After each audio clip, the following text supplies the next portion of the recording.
Of physical relation. Physical relation मतलब कोई भी एक फिजिकल इक्वेशन, ओके ना। तो यहाँ पर प्रिंसिपल ऑफ होमोजेनिटी कैसे बदलता है वो चेक करो। If the dimension of all the terms either side of a physical relation are same, अगर ये वाला टर्म, ये वाला टर्म, ये वाला टर्म, तीनों के भी डायमेंशन अगर सेम रहे, ऑल द टर्म्स, ये एक टर्म है, ये एक टर्म है, ये एक टर्म, इन तीनों का अगर डायमेंशन सेम रहा, it means equation is dimensionally correct. Question में क्या बोला, इक्वेशन डायमेंशनली करेक्ट है कि नहीं, पहचान। ठीक है, check the given equation is dimensionally correct. क्या दी वाली इक्वेशन डायमेंशनली करेक्ट है? भाई उसके लिए सेटिस्फाई करना पड़ेगा प्रिंसिपल ऑफ होमोजेनिटी। और प्रिंसिपल ऑफ होमोजेनिटी क्या बोलता कि अगर dimensions of all the terms in the physical relation के अंदर सारे के सारे डायमेंशंस कैसे हो, सेम हो, अगर वो सेम होते हैं, ठीक है, इसका मतलब ये है कि इक्वेशन डायमेंशनली करेक्ट है। आइदर साइड, इधर भी सेम रहना, उधर भी सेम रहना, और उधर से मतलब ये पूरों का मिला के सेम नहीं, इसका भी सेम रहना। ओके, तो मैं क्वेश्चन नंबर 1 दे रहा हूं आपके सामने। v, ये अपने पास इक्वेशन दे दी वाली v = u + at। अब देखो v आपको पता है इनिशियल वेलोसिटी है, इब्तिदाई रफ्तार, u क्या है फाइनल वेलोसिटी, a क्या है acceleration, and t is time. Okay ना। अब हमको चेक करना है कि सही है या नहीं ये इक्वेशन। तो आप पहले v के डायमेंशंस निकालेंगे, तो v के डायमेंशंस बेसिकली आपको मिलेंगे L1 t - 1, करेक्ट है क्या? ओके, फिर u के निकालेंगे तो पता है दोनों भी वेलोसिटीज है, तो डायमेंशन तो वेलोसिटी के सेम ही रहने वाले हैं, करेक्ट है। इनिशियल रो, फाइनल रो, वेलोसिटी के डायमेंशन तो वेलोसिटी के रहेंगे। ओके, अब a और t के डायमेंशंस निकालना पड़ेगा। तो a के डायमेंशन आपको पता है L1 t - 2, सही है ना, और t के डायमेंशन तो t1 है। एग्री कर रहे हैं मेरी बात से आप लोग? AT में क्या करेंगे, a का डायमेंशन ले लेंगे और t का डायमेंशन ले लेंगे। ओके, तो डायमेंशन बेसिकली क्या बन गए, AT के = L1 का L1, t - 2 में से t + 1 गया, बोलो t - 1, तो सेम आ गया क्या?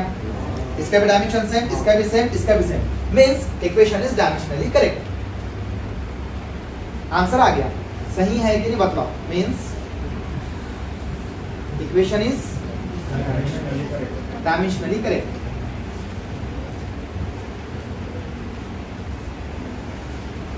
अब सेम इक्वेशन यहाँ पर इक्वेशन नंबर 2 दिया है, फिर इसको बोला है कि डायमेंशनली करेक्ट है कि नहीं, पहचान। और बतलाया है कि v फाइनल वेलोसिटी है, u इनिशियल वेलोसिटी है, a एक्सेलरेशन है, जबकि s जो है वो क्या है, s डिस्प्लेसमेंट है। क्या है? डिस्प्लेसमेंट, जिसको अपन मीटर में ना, राइट ना, इस तरह से। बेहतर, अभी हमको चेक करना है कि क्या फिजिकल रिलेशन में इनके डायमेंशंस आपस में करेक्ट है या नहीं। ओके, चलो, तो सबसे पहले हम क्या करेंगे, आंसर के अंदर v का डायमेंशन निकालेंगे, v² के, v² डायमेंशन क्या निकलेंगे, L1 t - 1 का स्क्वायर कर देंगे। ओके सर, बोलो। तो चलो क्या बनेगा, फिर स्क्वायर करेंगे तो इसका स्क्वायर खुल जाएगा, देखो इनसे L2 t - 2, हाँ स्क्वायर इसके पास गया तो 2 1 is 2, 2 1 is 2 -2।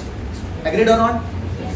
अब इसके बाद u² को निकालेंगे अपन, u² बराबर है, बोलिए सेम रहेगा इसके लिए भी, L1 t - 1, ये तो डायमेंशन होगा u के, फिर स्क्वायर है, तो क्या हो जाएगा L2 t - 2।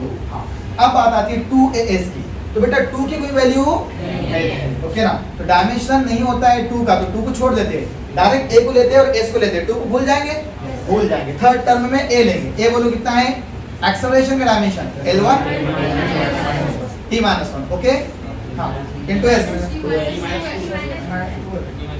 2, हाँ बेटा नेक्स्ट। s का डायमेंशन क्या होते हैं, s तो क्या डिस्टेंस है, डिस्प्लेसमेंट L1। एग्रीड और नॉट? अच्छे समझ में आ रहा जुनेद? अब्दुल्ला फौजान, अब देखो L1 L2 t - 2 जैसे कि बेसिकली आपके डायमेंशंस यहाँ पर भी सेम आ चुके हैं तीनों पे भी, क्या बोल सकते हैं, हेंस, बोलो equation dimensionally correct. Equation is, एक आप पहले बतलाएंगे, चलो एक आप पहले बताएंगे, हाँ जी, ओके क्या, चलो एक क्वेश्चन आपको देता हूं, मैं वो करके बताइए आप लोग डायमेंशनली करेक्ट है नहीं पहचानिए।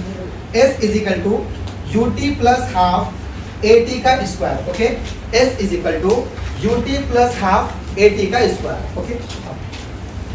यहाँ पर s क्या है बेटा, डिस्प्लेसमेंट है, u इनिशियल वेलोसिटी है, t is the time and a is the acceleration. So you can check now. यहाँ पर s का डायमेंशंस क्या रहेंगे बताइए आप मुझे, L1. Very good. ओके चलिए नेक्स्ट. ut के डायमेंशन, u कौन है, L1 t-1. ओके. और t के डायमेंशंस t1 ना जी. ओके तो फाइनली क्या बनेंगे, L1 t0.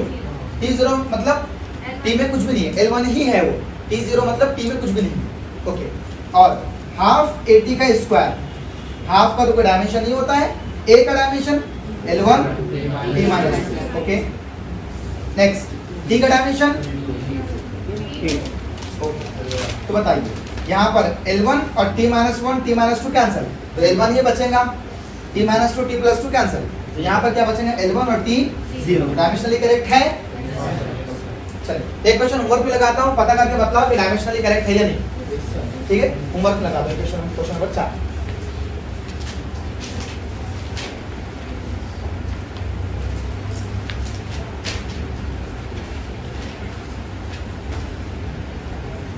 It is dimensionally correct. Okay चलो क्वेश्चन नंबर 4 होमवर्क लगा रहा हूँ, इसी पर पढ़ना.